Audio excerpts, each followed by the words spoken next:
Hello, this is Damon, Big Deezy Gumbert, pimping the airwaves on Real Frame of Mind once again. Today I am giving my review of Captain America Civil War.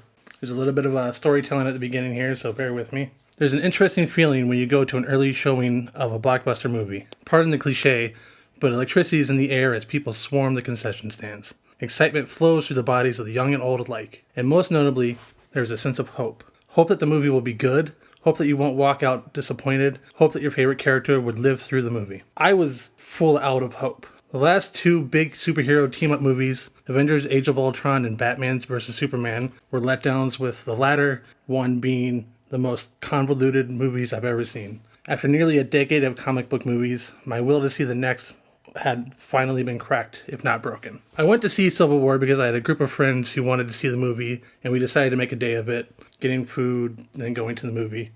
I was cautiously optimistic about how Civil War would turn out. Winter Soldier was fantastic, and I put my trust in the Russo brothers, but in the records of Ultron and Batman vs. Superman, I was still a little hesitant. One of the great things about Winter Soldier was the transition from characters flying around in CGI battles to more worldly hand-to-hand fights. Civil War kind of kept up with this trend for the most part. The inclusion of Scarlet Witch, Vision, Iron Man, War Machine, and Falcon kind of made it more of a fun CGI parts.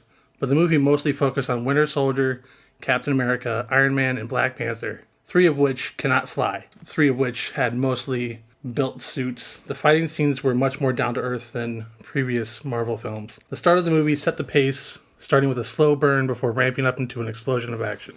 The writing in the movie was fantastic. The writers managed to add humor and moments that didn't take away from the movie altogether, one thing Ultron failed to do. They had to introduce two very important characters and a villain while also giving everyone else enough to do.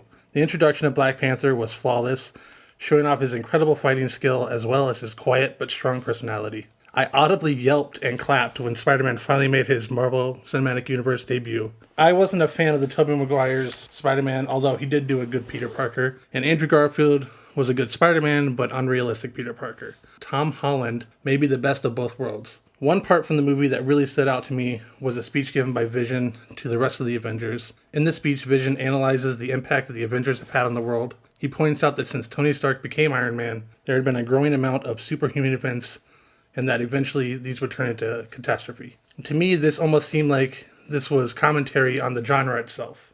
Since the first Iron Man movie came out, the amount of comic-related movies that have been produced has gone up exponentially, culminating in the Marvel DC listing of all their movies that they'll be producing in the next 5 years.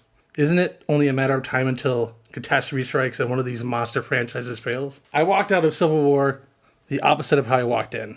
I was full of hope. Hope I had gotten from watching Robert Downey Jr. put forth one of his best acting performances since the original Iron Man movie. I was hopeful due to the Russo brothers putting together another fantastic movie. I'm hopeful looking forward to Marvel's future directors, Ryan Coogler, John Watts, Scott Derrickson, and others. And lastly, I'm hopeful that I'm wrong. I hope these franchises continue to flourish and grow into fantastic films.